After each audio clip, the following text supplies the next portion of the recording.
Я случайно совершенно оказался. Я на работу не пошел, потому что у меня очень болит горло. Поэтому я буду, конечно, не петь, но может быть получится что-то.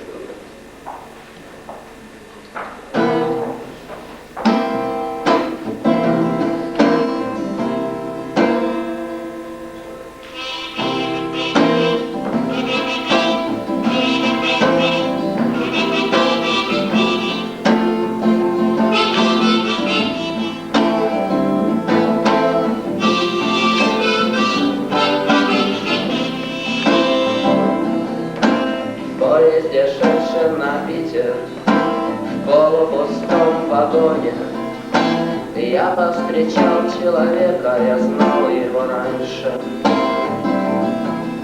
В полупустом вагоне много курили и пили. Возле сортира в окно мы смотрели на звезды. Чего-то просили солдаты у девочки с бантом. Кого-то вели разбираться в задуманный тамбур. В поезде, шедшем на Питер, я понял, что так невозможно. Я взял свою флейту, он взял тамбурин, и мы вышли. Мы вышли в озера Валдая, откуда текут наши реки. И было так тихо, что я даже выронил